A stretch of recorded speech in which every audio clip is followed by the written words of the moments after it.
अपने स्वरूप प्रदर्शन करा रहे हैं, दिव्य स्वरूप। ऐसे नहीं जो मुंह में कहते हैं जो मैं ऐसा हूँ, देखो मैं भगवान हूँ, ऐसा नहीं।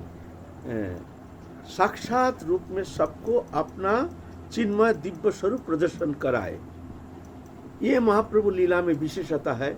और कोई अवतार में ऐसे विशेषता देखने में आता नहीं है। आए हैं, लीला किए हैं, चले गए हैं, भगवान है, लेकिन ऐसे बुला बुला करके अपने स्वरूप को दिखाए हैं। जैसे मुरारी गुप्तो, देखो मुरारी मैं कौन हूँ। मुरारी दिख रहे हैं दिव्य अयोध्या के, नित्य दिव्य आनंद धाम अयोध्यापुरी के वो दिव्य झांकी दर्शन करा रहे हैं। राम लक्ष्मण जानकी माता हनुमान जी सब समस्त पार्षदों के साथ दिव्य अयोध्या की झांकी दर्शन करा रहे हैं।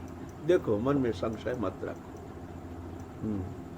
श्रीवास पंडित को चतुर्भुज रूप में, अपने नारायण रूप में, शंख चक्र गदा पद्मधारी रूप में अपना स्वरूप प्रदर्शन कराए। ऐसे एक एक करके बुला करके अपना स्वरूप को प्रदर्शन करा रहे हैं। और एक अद्भुत विशेष बात है, जब सिंहासन से जब नीचे उतारते हैं तो एकदम साधारण मनुष्य जैसी व्यवहार। पहले तो परे रहते हैं कुछ घंटा तक, फिर जब बाह्य दशा आती है तो जा करके सबको कहते हैं, देखो ये हमने तो कोई बालपन जैसे कुछ व्यवहार तो नहीं किया, हमारे व्यवहार में तो कोई त्रुटि नहीं, तो देखो अब तुम लोग हम लोग को संभालना। हम तो एक साधारण मनुष्य है, हम जानते नहीं है कितना भूल त्रुटि हम में है, आप लोग हमको क्षमा कर देना। हमारे कोई गलती हो गया हो तो, हमसे कोई उद्दत हो गया हो तो हमको क्षमा कर देना। ऐसे बाहरी दृष्टि से एकदम साधारण मनुष्यवत। श्रीवास पंडित गंगा में जाते हैं नहाने के लिए, उनके पीछे पीछे महाप्रभु जाते हैं, जाकर के उनका कपड़ा धोते हैं, उनके कपड़ा धोते हैं, कपड़ा निचोड़ देते हैं, पानी भर के लाते हैं, नौकर जैसे। अरे अरे अरे अरे, वो स्वरूप तो देखे हैं, तो दिखाए हैं, और भगवान ऐसे कर्म कर रहे हैं। अरे अरे अरे अरे, ये तुम क्या कर रहे हो प्रभु, तुम ये क्या कर रहे हो? बोलो देखो, भक्त सेवा से भक्ति होती है, भक्ति प्राप्ति के लिए भक्त सेवा सर्वोपरि है। एतेक वैष्णव सेवा परमो उपाय। भगवत भक्ति प्राप्ति के लिए जितना उपाय बताया गया है शास्त्रों में, उसके अंदर भक्तों की सेवा करना, उनके प्रसन्नता के लिए कर्म करना, ये बोलते सबसे उत्तम उपाय है। एते के वैष्णव सेवा परम उपाय। वैष्णव सेवा माने खिलाना नहीं, खिलाना पिलाना नहीं। जो रसगुल्ला राजभोग खिलाने से हम लोग जानते हैं, वैष्णव सेवा माने वैष्णव को बुला करके बढ़िया बढ़िया खिलाओ। हाँ, वो भी एक सेवा है, अच्छा है, लेकिन उससे भी उत्तम है उनकी प्रसन्नता। वो कैसे प्रसन्न होते हैं, इस तरफ दृष्टि दे करके, ख्याल रख करके उनकी प्रसन्नता के लिए समस्त कर्म करना है। जिसके जैसे जरूरत है उस आधार पर उनको प्रसन्नता के लिए चेष्टा करना, यह है सेवा। उनको प्रसन्न करो, मूल बात है वैष्णव को प्रसन्न करो। तो कहते हैं हमको ये सेवा, ये भाग्य हमको कहाँ से होगा, इसीलिए हमको तेरा सेवा करने का मौका दो। महाप्रभु कपड़ा धोते हैं श्रीवास पंडित का, ये बाबा जैसे कभी कभी जैसे हमको पंखा करते हैं। हम बालक हैं, बाबा प्रसन्न होते हैं, अब क्या करें इनकी प्रसन्नता, अब क्या करें, हम हमारे पिता जैसे हैं। तो ऐसे महाप्रभु अपना कपड़ा धोते ही करते हैं, टोकरी में कपड़ा उपड़ा धो करके भर के माथे में करके पहुंचा रहे हैं घर। पूर्ण ब्रह्म सनातन प्रेम पुरुषोत्तम, बोलिए कैसे शिक्षा दे रहे हैं हम लोगों को। और हम लोग तो ऐसे वैष्णव है कि अपने खुद ही बड़े वैष्णव है, हम किसका सेवा करेंगे? हम लोगों के जैसे अभिमानी, जैसे दम्भिक भक्त बन के बैठे हैं, हम लोग क्या शिक्षा देंगे? हम लोग तो सेवा लेते हैं, हम वैष्णव है ना, हम सेवा लेंगे, सेवा क्या करेंगे? अभिमानी भक्तिहीन जग माझे সেই দিন বৃথা তার অশেষ भावना। अभिमानी, ये सब दाम्भिक हम जैसे, भक्तिहीन जग माझे वही दीन, बोलते हैं सबसे दरिद्र कौन है? बोलता है वही सबसे दरिद्रता है। क्या दो गुण बताया? अभिमानी, दाम्भिक, मैं बड़ा पंडित हूँ, मैं बड़ा ज्ञानी हूँ, मैं बहुत विद्वान हूँ, मैं गुरु हूँ, मैं आचार्य हूँ। भक्तिहीन होता है, उनमें भक्ति अनुप्रवेश करना उनमें संभव नहीं है। भक्ति तो दीनगामिनी, जिस हृदय में जितना दीनता, विनम्रता, अपना को हीन ज्ञान, अयोग्यता बुद्धि, इसमें ही प्रेम, इसमें सर्वसिद्धि। हम में तो कुछ है नहीं, ऐसा एक भावना नहीं, शाब्दिक नहीं, शब्द से कितना भी कुछ कह दो, हम बहुत दीन हैं, हम बहुत ऐसे हैं, उसमें बोलने से कुछ नहीं होता है। वास्तविक दीनता। मौसम कौन कुटिल खल कामी, जह तन दियो तह बिसरायो, ऐसा निमक हरामी। ऐसे भावना, देखो दीनता, सूरदास जी के पद। मौसम कौन कुटिल खल कामी, ये दीनता, ये दीनता होनी चाहिए। और ऐसा नहीं, ये दीनता जितना आगे बढ़ते हैं साधक भगवत प्राप्ति तक, भगवत प्राप्ति कर होने के बाद भी दीनता रहती है। ये नहीं भगवत प्राप्ति होने के बाद वो दीनता समाप्त हो जाता है, फिर तो वो तो अपने स्वरूप में स्थित हो जाते हैं, भगवत दर्शन प्राप्त करके वो तो पूर्ण हो जाते हैं, तो उनके अंदर दीनता का कोई सवाल नहीं। बोलते ऐसा भी नहीं, तभी भी दीनता रहती है।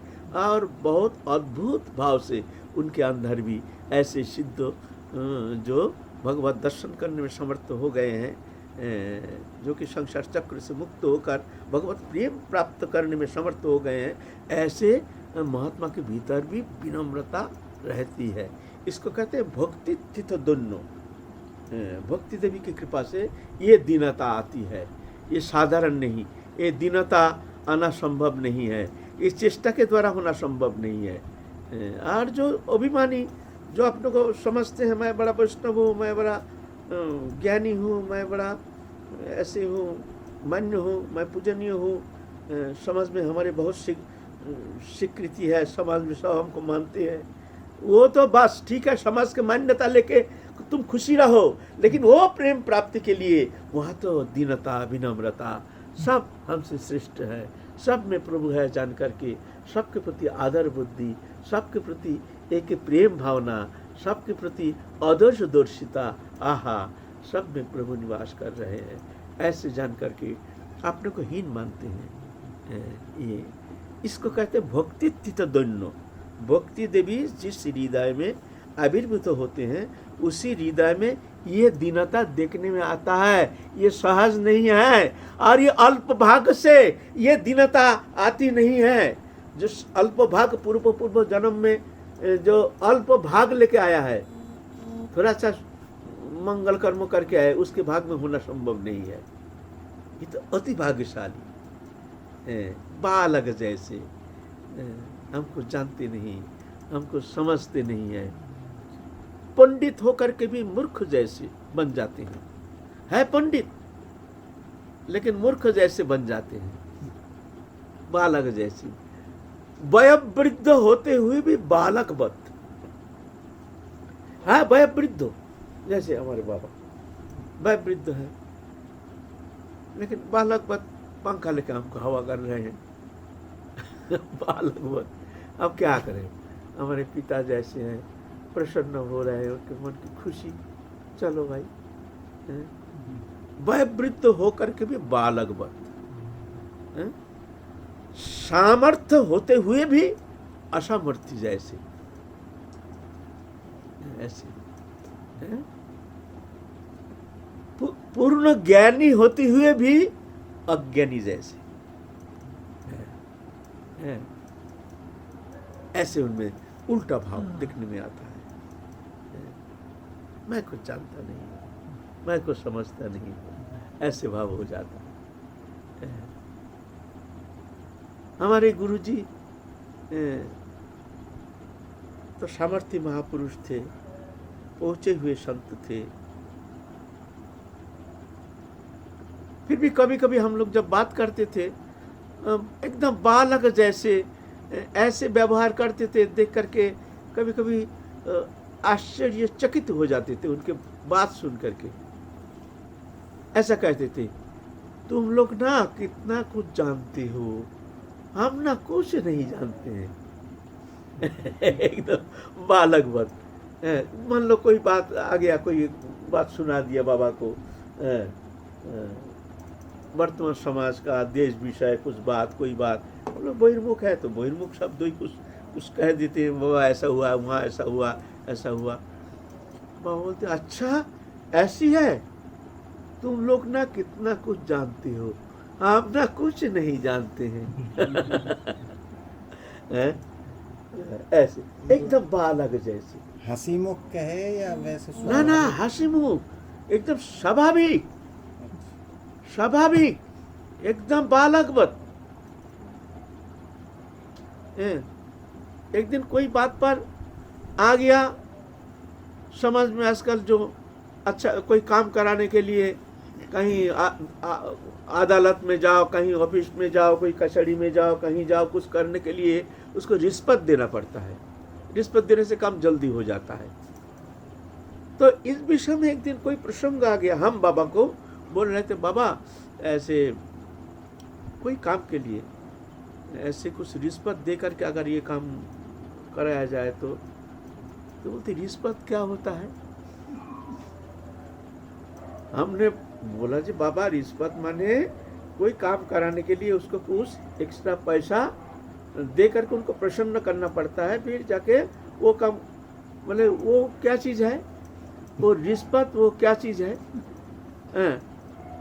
आधा घंटा बाबा को समझाने का कोशिश करती हुई भी बाबा को समझाना हमारे द्वारा संभव नहीं हुआ।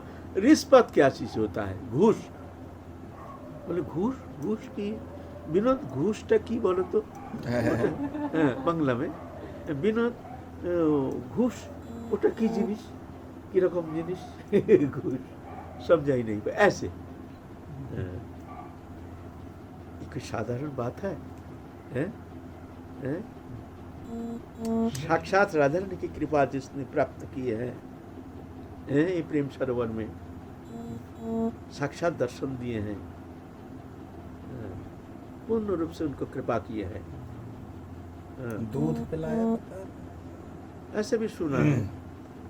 तो ये जो हमने जो सुना है राधा रानी बाबा खुद अपने मुख से कहे हैं, अपना श्रीमुख से कहे हैं प्रेम सरोवर में। तो ऐसे जो जागतिक समस्त विषय से मुक्त होकर के जो भगवत चरण कमल में परम प्राप्ति, परम भक्ति प्राप्त करके सेवा प्राप्त करने में समर्थ हो गए हैं, वो क्या कहते हैं जो हम कुछ जानते नहीं है।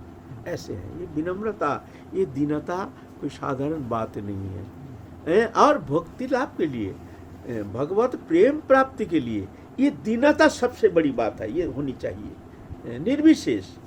ये नहीं जो ये विद्वान है इनके प्रति हमारे बहुत श्रद्धा है, ये भजनानंदी है उनके प्रति हमारे को श्रद्धा है, ऐसा नहीं। निर्विशेष सब हमसे श्रेष्ठ है, सब हमसे श्रेष्ठ है। तो तुम बोलोगे श्रेष्ठ है तो हम जो दोष दिखता है हमको, इसके क्या करें? हमको दिखता है। बोले ऐसे अगर तुम्हारे मन में आ जाए तो सोचना कि ये तुम्हारे अंदर कमी है, वास्तव में ये तुम्हारी कमी, तुम्हारे अंदर कमी होने का कारण, तुम्हारे अंदर हीन भावना होने के कारण तुम दूसरे का गुण देख नहीं पा रहे हो, तुम अपना गुण देखते हो। ये तुम में कमी है, ये कमी को मिटाना चाहिए। बोलो ये कमी को कैसे मिटाएं? ये तो मिटती नहीं। इस कमी मिटाने के लिए निर्विशेष सबको प्रणाम करो, दंडवत करो, मन ही मन में। ऐसा नहीं पाम चुना, पाम चुके ऐसा नहीं, मन ही मन में अगर ऐसे भावना आ जाए जे ये तो ऐसा है, वो तो ऐसा ऐसा है। मन ही मन में धिक्कार देना, जो ये कमी नहीं मिटने से हम तो कभी प्रेम प्राप्त कर नहीं पाएंगे, ये हमारे अंदर ही कमी है। तो ठाकुर जी के पास जा करके गदगद चित्त हो करके अश्रु प्रवाह के द्वारा रोते हुए प्रार्थना करने से, प्रभु हमारे अंदर ये कमी, हे प्राणेश्वरी राधा रानी हमारे अंदर ये कमी, मैं ये कमी कैसे मिटाऊं, ये तो मिट नहीं रहा है, लाख कोशिश कर रहा हूँ, राधा रानी कृपा करो, दया करो, हमारे कमी मिट जाए। हम सबको प्रणाम करें, सबको श्रद्धा करें, सबको गुण देखें, ऐसे हृदय से, शाब्दिक नहीं हार्दिक। तो ऐसे प्रार्थना करते करते करते करते फिर कृपा होती है। हमारे अंदर प्रार्थना ही नहीं कभी किया है, ठाकुर जी के पास रो रो के कभी प्रार्थना किया है, हमारे अंदर ये कमी, हमारे अंदर ये कमी किया नहीं है तो वो मिलेगा कैसे? करके देखो होता है कि नहीं, करो तो सही। होता ही नहीं क्यों? हमारा कमी दिखता ही नहीं, हम क्या प्रार्थना करेंगे? प्रार्थना करेंगे जब हम में कमी दिखेगी, है ना? तब तो प्रार्थना आएगी ना। और उसके लिए हमारे अंदर एक कष्ट होगा, मानसिक कष्ट होगा। हमारे अंदर ये कमी नहीं मिटने से फिर हम कैसे प्रेम प्राप्ति करेंगे? हमारे मानव जीवन का सवाल है। ये कमी तो जा नहीं रही है, तो क्या करूं?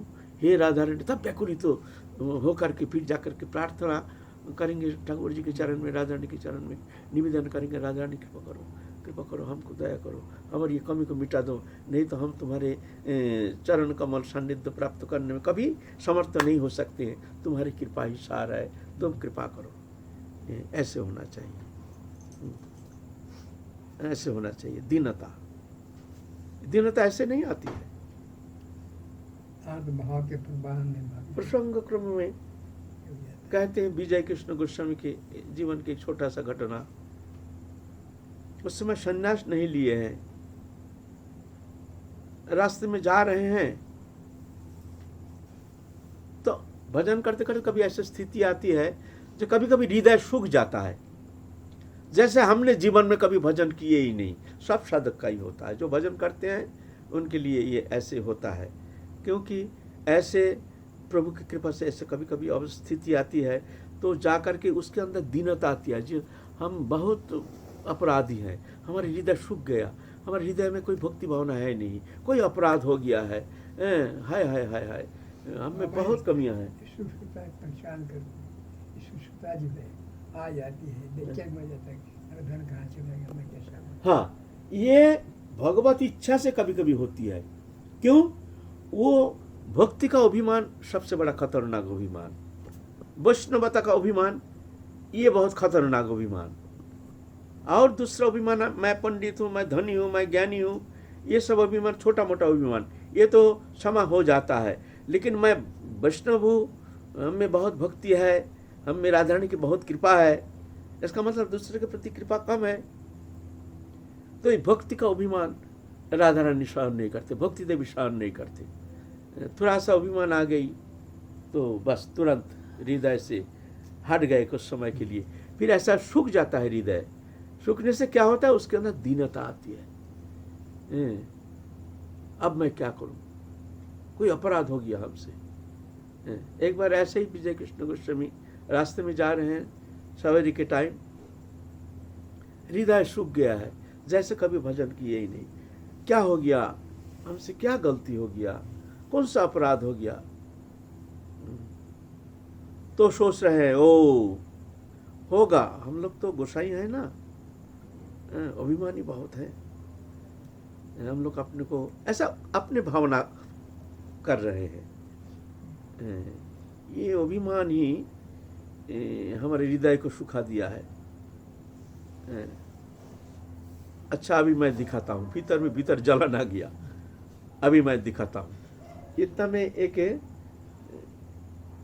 बंगी मैया विष्ठा का ये लेकर के, ड्राम लेकर के आ रही थी उधर से, इधर से गोसाई जी जा रहे थे।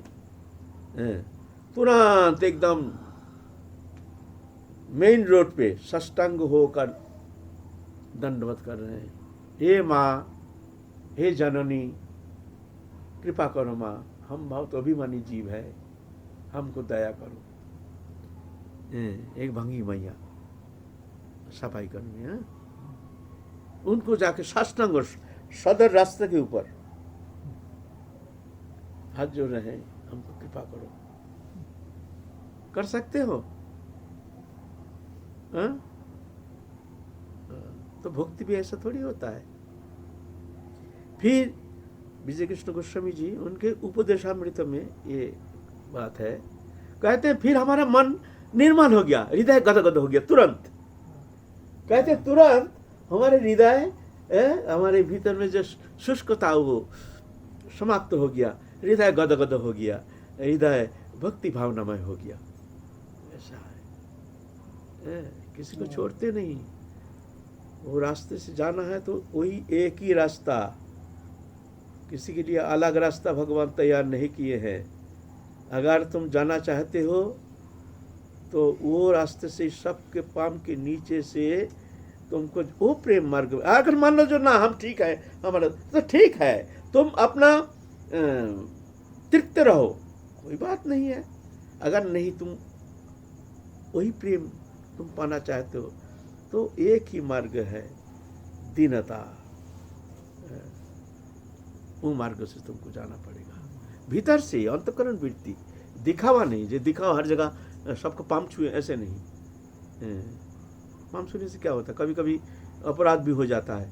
कोई कोई वैष्णव है जो पाम छूने से बहुत कष्ट पाते हैं, तो वहाँ नहीं छूना ही ये उत्तम है।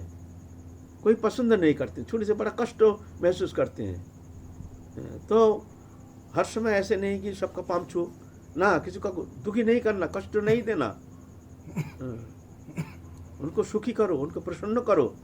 प्रसन्न तो कर नहीं सकते हो, पाम छुके झूठा लेकर के इस तरह से उद्दंड कर्म के द्वारा तुम भक्ति प्राप्त करना चाहते हो, ऐसा कभी नहीं होता है। कभी कभी उसमें और अनर्थ हो जाता है। कोई वैष्णव मान लो भारी दुखी हो गया तो उसमें तुम्हारा अकल्याण हो जाएगा। वैष्णव को दुखी नहीं करना है, उनको सुखी करना है। फिर भी कामना तो रहती है। कौन कामना? वैष्णव के चरण स्पर्श करें। हाँ, बहुत सुंदर, ऐसा तो होनी चाहिए। तो वैष्णव जहाँ चले जाएंगे वहाँ से रज लेकर के तो लेपन करो, अपने मस्तक में लगाओ, अंग में लेपन करो। वहाँ जहाँ पत्ता झूठा पत्तल फेंक देते हैं, वो जब चले जाते हैं देख के रखो कहाँ पर पत्तल फेंका है, वहाँ से ले लो, झूठा ले लो। तो मना थोड़ी है, वो देखने थोड़ी आते हैं। लेकिन ना, उनका थाली से ही लेना पड़ेगा, उनको दुखी करके। क्यों? ऐसा क्यों? ख्याल करो, जो तुमको झूठा लेना है देखो वो पत्तल कहाँ फेंकते हैं, चुपचाप देख लो। हम लोग भी ऐसा करते हैं, करना पड़ता है। तो जब मुंह धोने गए, कहीं चले गए तो पत्ता को देख के रखे हैं, ये वहाँ से ले लिया, हो गया। इस तरह से किसी को अप्रसन्न नहीं करना है, प्रसन्न करना पड़ेगा। प्रसन्न का माध्यम से ही तुमको भक्ति मिलेगी।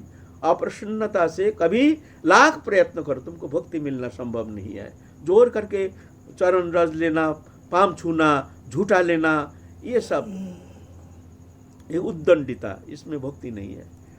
इससे लाभ क्या वैसे होता है? जैसे चरण रज क्यों नहीं होगा? अमोघ है। वैष्णव चरण रेणु भूषण करिया तनु जहाँ होते अनुभव है। वैष्णव चरण रेणु भूषण करिया तनु जहाँ होते अनुभव है। मार्जन है भजन साधु संग अनुक्षण अज्ञान अविद्या पराजय। उसको तनु का अलंकार बन जाता है, वो अमोघ है। वैष्णव जहाँ से चले जाते हैं वहाँ से चरण रज लेकर के अंग में लेपन करो, मस्तक में धारण करो, क्यों नहीं होगा? भगवत भाव द्वैत में आएगा। द्वैत में भगवत भाव आएगी। द्वैत में, द्वैत में ही तो भाव भक्ति तो द्वैत में है। साधक भगवान को देखेगा, सुंदर सी हो जाएगा, वहाँ पे कामना रहती है ना। कामना तो एक भगवत भक्ति छोड़ करके जागतिक लौकिक कोई कामना तो वो है नहीं, रहता नहीं है। हृदय में भान हो जाता है, सब जगह छोटा। तो महाप्रभु स्वयं ये आचरण करके दिखा रहे हैं। श्रीवास पंडित के कापड़ा धो रहे हैं, कापड़ा नीचे, अरे पंडित जी, अरे पंडित तुम क्या कर रहे हो, तुम क्या, देखो ऐसा मत करो, हमको क्या नरक ले जाओगे क्या? बोले नहीं नहीं, इतना दिन हमने तो विद्वत्ता के अभिमान में मत होकर के हम तो जान ही नहीं पाए भक्ति क्या है, हमको पहचान ही नहीं। अब आप लोगों की कृपा से थोड़ा सा अगर प्रवेश हो जाए, इसलिए मैं ये सेवा करना चाहता हूँ, नाराज मत होइए, हमको आशीर्वाद कीजिए। आप लोगों का आशीर्वाद बिना वो प्रेम प्राप्त होना संभव। भगवान शिक्षा दे रहे हैं, लोग शिक्षा इस तरह से है। तो काल फिर चलेंगे, आज तो उन प्रसंगों में आ गया।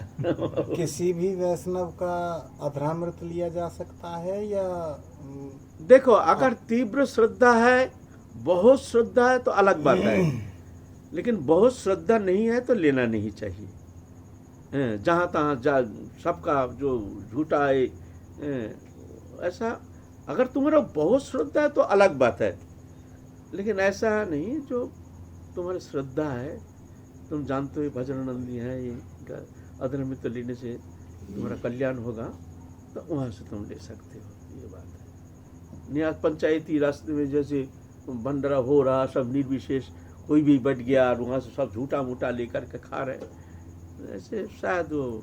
मैंने सुना है कि किसी ने बताया कि अपने गुरु और अब सजातीय अपने ही गुरु परंपरा का ही लेना चाहिए। ना ना, गुरु परंपरा, भक्ति तो कोई परंपरा से सीमित नहीं है, उनका फंसी हुई नहीं है जो ये संप्रदाय में ही भक्ति है। हमारे चारों संप्रदाय, चारों संप्रदाय भक्ति मार्ग हैं, ऐसे हैं, ऐसे नहीं है।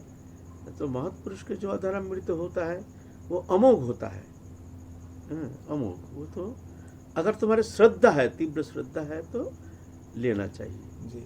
अगर जानते ये महत्पुरुष हैं, आचरणशील है, बहुत भजनानंदी है, तो उनका अधरामृत तो शक्ति तो रहेगी ही, लेनी चाहिए। लेकिन निर्विशेष जो खा के चला गया है, कौन खाया कौन गया, सब ले रहे हैं इधर से थाली में उठा करके, लंगर चल रहा है, लंगर खाना चल रहा है। साधु का ही, साधु वेशधारी सब आ जाते हैं, बहुत तो ऐसे भी आ जाते हैं। ठीक है, वैष्णव सम्मान तो करना ही चाहिए, लेकिन अधरामृत तो लेने के लिए ऐसे विचार करके लेना ही। अगर श्रद्धा है तो ले लो, कैसे भी हो। अच्छा। प्रसाद तो है ही है जी। लेकिन लेना चाहिए श्रद्धालु, ऐसे तुम्हारे जिनके प्रति तुम्हारी श्रद्धा है, उनका ही लेना उचित है।